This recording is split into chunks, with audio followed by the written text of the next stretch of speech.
Madam Toastmaster, fellow Toastmasters. When I embarked on Pathways, I knew we were going to soar into this new education program. What I didn't realize at first was that I would learn things about myself by going through the projects. And one of those is in level 2, and many of you either have already done this or will soon. It was the communication styles.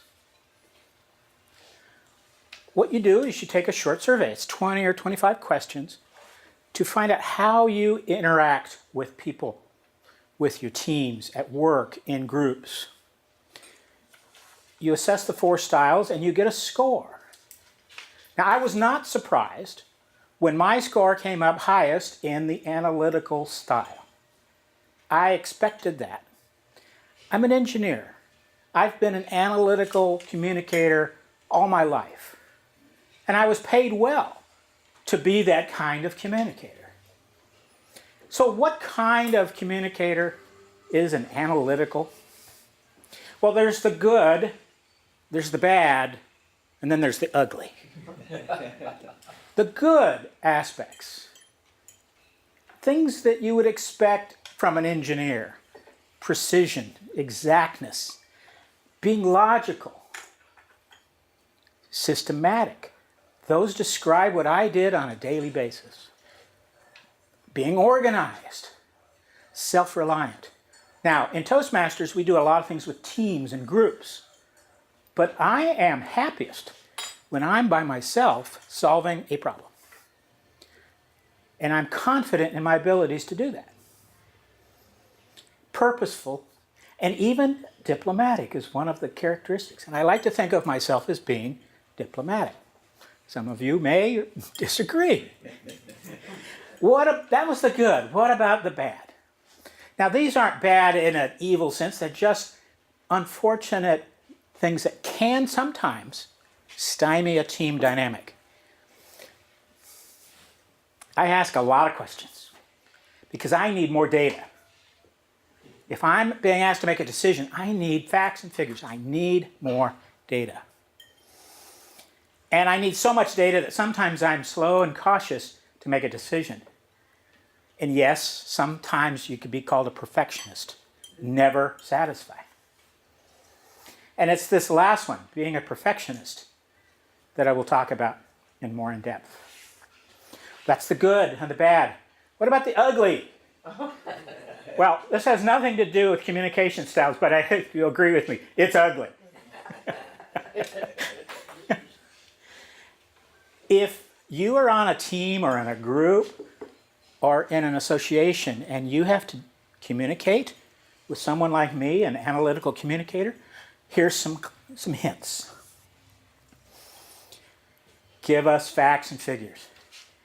I will respond to data before I respond to a feeling or an opinion. Those feelings and opinions aren't necessarily unimportant, but I will resonate with facts and figures. Give it to me in an organized fashion. And that way I can absorb it and put it into the matrix that I've developed for whatever this situation or problem is.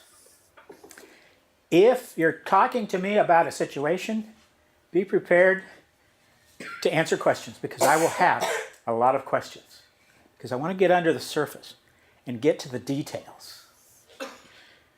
And if you give me new information, I'll be happy, but I will also stop and slow down because I have to incorporate that new information into the mix. So be prepared for that and plan for it. Being a perfectionist, however, is something that I dealt with personally in my career, because I would wait and wait and wait for more data. There's a term for it called paralysis by analysis. And it can be a detriment to a team or to a project. And I recognize that. And when I was preparing for this speech, I wanted to talk to that issue. Voltaire famously said, best is the enemy of the good. And even Confucius chimed in, better a diamond with a flaw than a perfect pebble. How does this play out in my life? I learned at work that sometimes good enough is the right answer. This was learned in a more serious way back in World War II. This is where the phrase cult of the imperfect came up. This gentleman here, Robert Watson Watt, was a radar pioneer. He was one of the earliest inventors of a practical working radar system. He was tasked with coming up with a radar system to detect German airplanes that were attacking Britain. He put in a system, and he was criticized because his system was not at the right frequency. It wasn't using the right technology. It wasn't as accurate or long range. And he replied to his critics, give them the third best to go on. The second best comes too late, and the best never comes. He was an analytical communicator by definition, but he was also realistic. He knew that if he waited for the perfect, ideal solution, Britain would be defeated. So what he did was he put out a system that worked. It wasn't perfect, but it worked.